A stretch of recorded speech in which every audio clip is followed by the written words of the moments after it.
요한계시록 4장은 이제 전반부 서론의 내용이 끝난 이후 전환점이 오고 있는 것이 4장과 5장의 또 다른 중심 주제가 등장을 하게 됩니다.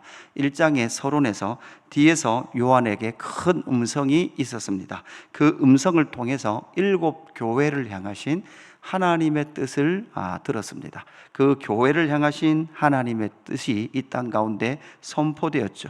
그 7 교회는 교회의 역사 가운데 등장할 교회들의 모습을 보여주고 있습니다.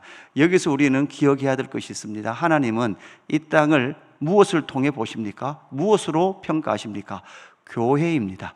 교회를 통해서 이 세상을 보고 하나님은 이 세상을 교회로 평가하십니다. 교회를 통해서 평가하신다라는 거죠.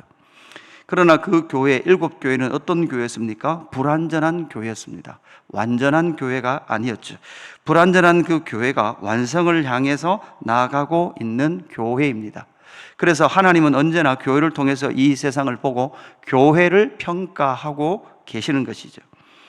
그 불완전한 교회, 완성을 향하는 교회, 그 교회의 영광을 선포한 이후에 오늘 4장 1절이 이렇게 시작됩니다. 일 후에 내가 보니 하늘에 열린 문이 있는데 내가 들은 바 처음에 내게 말하던 나팔 소리 같은 그 음성이 이르되, 이렇게 말하고 있죠. 그러니까 1장에 나타났던 그 큰 음성, 요한 뒤에서 들렸던 그 음성이 들릴 뿐만 아니라 하늘에 열린 문이 있다는 거예요. 하늘이 열려 있는 거죠. 그 열린 문을 통하여서 하나님은 이리로 올라오라, 이렇게 말씀하고 있죠. 그래서 요한계시록은 이제 요한이 하늘로 올라가서 천상의 영광을 보고 글로 기록한 책이 이제 앞으로 우리가 보게 될 요한계시록의 내용입니다. 눈으로 본 것을 여러분 뭐로 했습니까? 글로 표현을 하고 있는 거죠. 이리로 올라오라라는 이 말씀을 통해서 이제 고난당하고 있고 로마로부터 박해당하고 있는 교회를 향해서 천상의 영광을 보여주고 있는 거죠. 여기서 우리가 주의해야 될 것이 있습니다. 이리로 올라오라, 이렇게 말씀했죠. 여러분, 요한이 지금 어디 올라갑니까? 천상에 올라갑니다. 하늘에 올라갑니다. 여러분, 우리는 이제 4장 이후로부터 하늘의 영광을 볼 것입니다. 여러분, 하늘에 올라간 적이 있습니까? 하늘에 다녀오셨습니까? 여러분, 신앙생활을 하다 보면 천국에 갔다 왔다는 사람들을 간혹 만납니다. 여러분, 우리도 말할 수 있어야 됩니다. 우리도 이제 앞으로 천국에 갔다 올 것입니다. 무엇을 통해서 다녀오실 겁니까? 요한계시록 말씀을 통해서 다녀올 겁니다. 그래서 여러분, 주의하셔야 됩니다. 이 땅은 끊임없이 나는 천상에 다녀왔다, 천국을 보았다라고 말하는 사람들이 있습니다. 그런데 그 사람들의 말에 귀를 기울일 것이 아니라 이미 천상을 다녀와서 우리에게 보여주고 있는 천상의 영광을 기록한 무엇을 읽어야 됩니까? 요한계시록을 읽고 그 요한계시록의 의미가 무엇인지를 깨달은 사람, 아는 그 사람이 사실은 어디를 갔다 온 사람입니까? 천국을 다녀온 사람인 줄로 믿습니다. 앞으로 이루어질 그 영원한 세계, 그 영원한 통치자 하나님의 영광을 보게 되는 것이죠.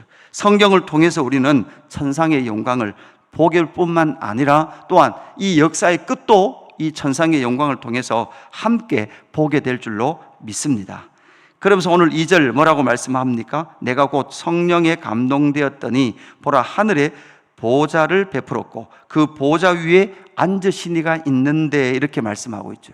여기서 보좌에 앉았다라는 것은 통치 행위를 하고 계시는, 통치하고 계시는 분이 있다라는 것입니다. 여기서 보좌라는 것은 이 세상으로 보면 정치 행위고, 하늘의 영광으로 표현하는 단어라면 통치를 하고 계시는 것이죠. 당시에 이 초대교회, 이 교회는 이 90년, 100년대의 교회는 누구로부터 박해를 받고 있었습니까? 로마 황제로부터 박해를 받고 있었습니다. 로마 황제로부터 박해를 받고 있었던 그 황제, 교회를 박해하고 있었던 황제는 뭐라고 말했습니까? 내가 곧 신이다 그랬습니다. 내가 곧 신이다. 내가 곧 이 모든 세상을 다스린다라고 말하고 있었던 그 로마의 황제, 눈에 보이는 정치 행위는 누가 해요? 황제가 하고 있어요. 그런데 그 황제가 무엇을 하고 있습니까? 교회를 박해하고 있어요. 그런데 사실은 열린 문을 통하여 하늘에 올라가서 보았던 첫 장면은 그 보좌 위에 앉으신 이가 계시다는 거예요. 로마 황제가 진짜 통치하는 것이 아니라 누가 통치하십니까? 이 보좌에 앉아 계신 이가 통치하고 계시다라는 거죠. 여러분, 우리는 이것을 볼 수 있어야 됩니다. 이 눈이 있어야 되는 거죠. 때로는 모순되고 안타까운 일들과 때로는 성경과 다른 일들이 성경이 말하고 있는 일들처럼 이 세상이 움직이지 않는 것 같습니다. 반대되는 일이 일어나는 것 같습니다. 교회가 박해당하고 있는 것 같습니다. 그럼에도 불구하고 하시는 말씀이 무엇입니까? 그 보좌 위에 앉으신 이가 계시다는 거예요. 그 보좌에 앉으시는 어떤 분인가라는 것을 우리에게 설명해 주고 있는데, 그 보좌에 앉으신 이의 첫 번째 특징은, 그 보좌에 앉으신 이는 하나님의 백성들에게 언제나 신실했다라는 것을 먼저 보여주고 있습니다. 3절부터 해서 7절까지 하고 계시는 말씀이 무엇입니까? 3절부터 7절까지 나타나는 그 보좌에 앉으신 이의 모습을 우리에게 설명해 주고 있죠. 3절에 보시면 앉으신 이의 모양이 벽옥과 홍보석 같고 이렇게 되어 있습니다. 여러분, 여기서 벽옥과 홍보석은 이스라엘 제사장들이 입는 흉패에 나타난 12돌 중에 첫 번째 돌과 마지막 돌이에요. 여러분, 이 돌 위에는 뭐가 적혀 있습니까? 이스라엘의 지파의 이름이 적혀 있습니다. 그러니까 첫 번째 돌, 마지막 돌, 그러니까 이 모든 12돌을 상징하고 있는 첫 번째 돌과 마지막 돌의 모습을 보고 있다, 이렇게 말하고 있죠. 이것은 바로 하나님의 언약 백성인 이스라엘을 말하고 있습니다. 그뿐만 아니라 3절 후반절에 보니까 또 무지개가 있어 보좌에 둘렀는데 그 모양이 녹보석 같다, 이렇게 돼 있죠. 무지개, 그러면 여러분 어떤 말씀이 기억납니까? 구약의 무지개 언약, 노아 홍수를 통하여서 물로 심판했던 하나님께서 이제는 다시금 물로 심판하지 아니하시겠다고 말씀하시면서 구원의 상징인 무지개를 보여주셨습니다. 그래서 하나님은 그 노아 언약과 이스라엘 언약을 통해서 하나님은 언제나 언약 백성에게, 하나님께서 부르신 이스라엘에게 여러분 어떻게 하셨다라는 것을 보여주고 있습니까? 신실하셨다라는 것을 보여주고 있죠. 그래서 4절은 또한 이렇게 흘러가고 있습니다. 또 보좌에 둘러 24보좌가 있고 그 보좌들 위에 24장로들이 있어요. 24개의 보좌들이 또 있습니다. 여기도 보좌죠. 통치 행위를 하고 있는 보좌입니다. 그 24장로는 우리가 소위 어떻게 생각합니까? 어떻게 해석을 합니까? 구약의 12지파와 신약의 12사도로 대표되는 교회의 영광을 대표하고 있는 자들을 말하고 있습니다. 하나님의 나라를 대표하고 있는 자들을 말하고 있는 것이죠. 예수님의 12사도들 어떻게 되었습니까? 이 땅 가운데 고난을 통해서 박해받음으로 말미암아 순교의 아픔을 겪었던 자들입니다. 그럼에도 불구하고 그들은 순교당한 이후에 그 보좌에서 무엇을 하고 있습니까? 통치를 하고 있고 흰옷을 입고 머리에 금관을 쓰고 있는 것이죠. 그래서 요한계시록에 나오는 7교회 이기는 자들에게 주실 그 영광의 승리를 그들은 지금 무엇하고 있습니까? 취하고 있는 것입니다. 5절 6절에 계속해서 이어지는 이 내용들도 결국은 성전의 영광들을 보여주면서 그 성전, 예수 그리스도께서 보좌에 앉아서 통치하시는 그곳이 곧 무엇이라는 곳입니까? 성전이다라는 것을 말씀해주고 있죠. 6절에 보좌 앞에 수정갓과 같은 유리바다가 있고 보좌 가운데와 보좌 주위에 네 생물이 있는데 이 네 생물은 구약에 나타나는 어떤 선지자? 이사야, 에스겔, 다니엘 선지자를 통하여서 보였던 천상의 영광을 그대로 또다시 확인하고 있는 겁니다. 구약의 이사야 선지자도 보았습니다. 에스겔 선지자도 보았습니다. 신약에 지금 나타나는 누구도, 이 사도 요한도 천상에 지금 보좌를 둘러싸고 있는 이 천상의 영광을 함께 보고 있는 거죠. 우리가 지금 이러한 생물들을 표현할 수 없습니다. 우리는 이 땅에서 이런 생물을 본 적이 없죠. 여러분, 이것을 통해서 무엇을 말씀하고 있습니까? 천상의 영광 가운데 통치하고 계시는 보좌에 앉으신 그이가 바로 구약의 12지파와 신약의 12사도를 통하여 하나님께서 약속하셨던 그 약속을 신실하게 무엇하셨다는 거예요? 성취하셨다, 이루셨다라는 것을 말씀하고 계시는 거죠. 불완전한 교회입니다. 그럼에도 불구하고 그날에 반드시 우리를 마시겠다는 거예요. 완성하시겠다는 거예요. 성취하시겠다는 거예요. 그 약속을 이루시겠다라고 말씀하고 있는 거죠. 그러니까 여러분, 지금 이 요한계시록을 읽고 있는 첫 번째 그 교회들의 성도들이 이 모습을 보고 무엇하는 거예요?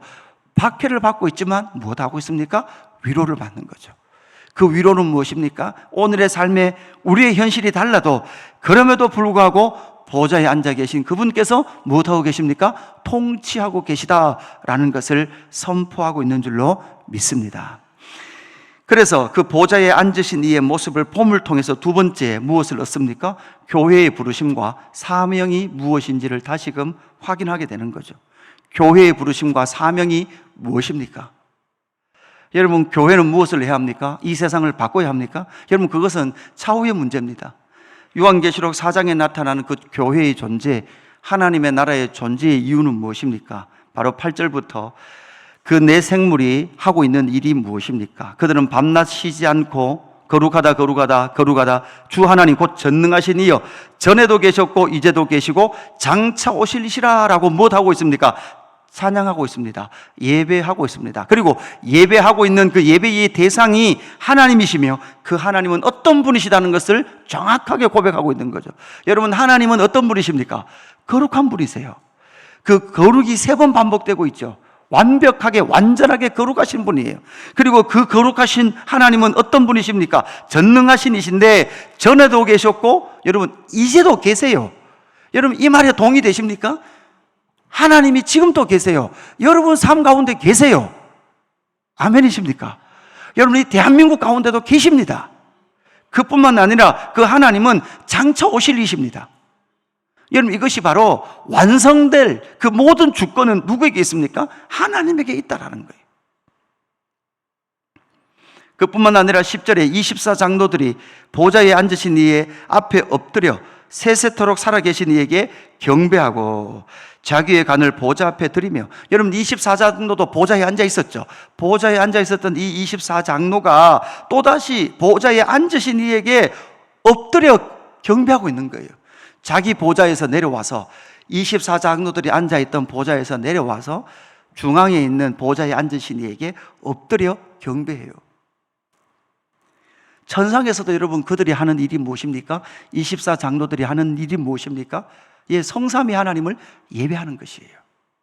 11절, 우리 주 하나님이여 영광과 존귀와 권능을 받으시는 것이 합당하오니 주께서 만물을 지으신지라 만물이 주의 뜻대로 있었고 또 지으심을 받았나이다.